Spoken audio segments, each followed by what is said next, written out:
السلام علیکم۔ آج ہم نے حضرت عمر بن عبدالعزیز سبق پڑھنا ہے۔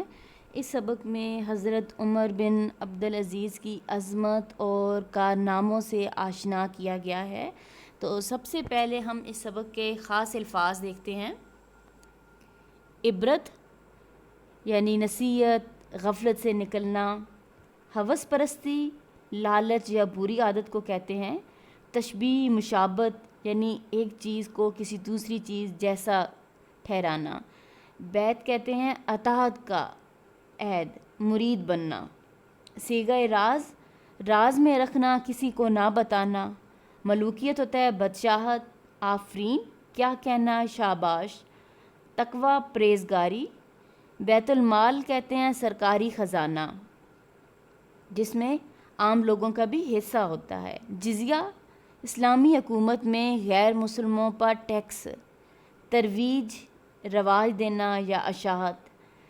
دار فانی ختم ہو جانے والی دنیا۔ اب ہم سبق پڑھنا شروع کرتے ہیں۔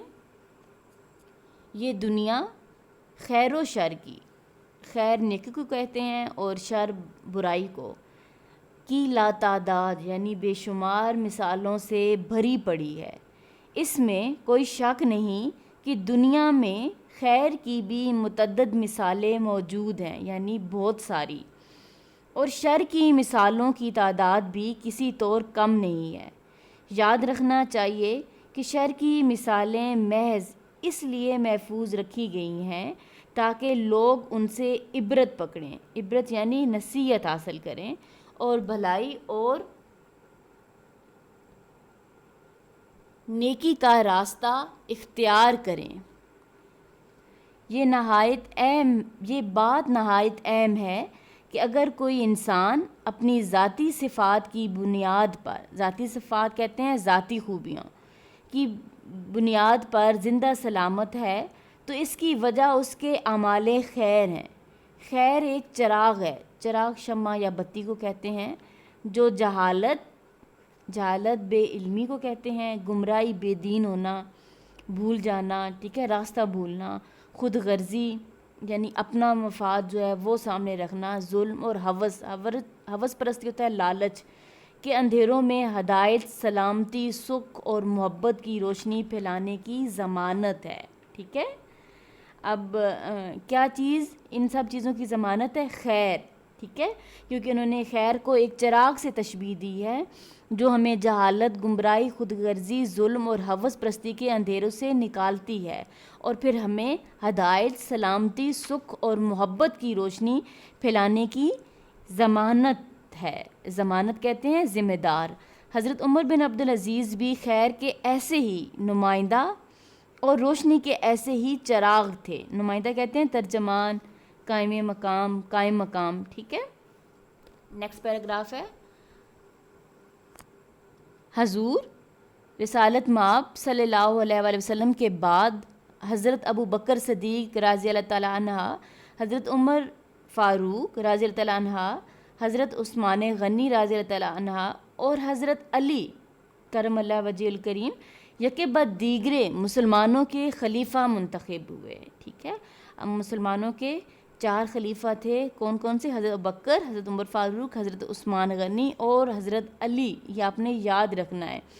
ان 4 خلفاء کا دور عہد رسالت کے بعد امن، سلامتی، عدل و انصاف اور اسلامی احکامات کے نفاذ کا بہترین دور ہے۔ نفاذ کہتے ہیں لاگو کرنا، کسی چیز کا رواج دینا۔ دور یعنی وقت، عرصہ، زمانہ، ٹھیک ہے، جو اصل اس کا معنی ہے وہ زمانہ ہے۔ تاریخ اسلام میں یہ عرصہ خلافت راشدہ کا دور کہلاتا ہے۔ خلافت راشدہ، خلافت تو میں نے آپ کو بتایا نا، یہ 4 خلیفہ تھے، ٹھیک ہے، ان کی خلافت کو کہتے ہیں خلافت راشدہ۔ راشد کا مطلب ہوتا ہے ہدایت یافتہ۔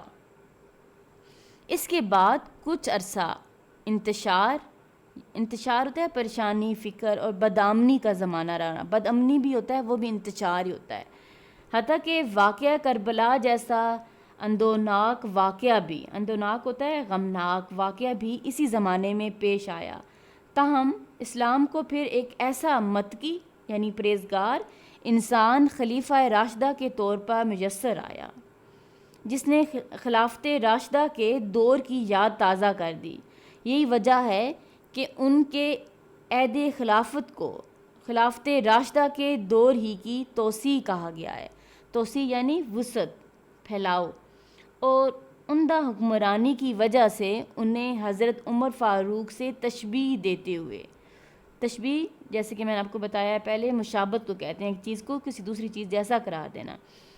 عمر ثانی کا خطاب بھی دیا گیا۔ عمر ثانی ہوتا ہے دوسرا عمر، ٹھیک ہے۔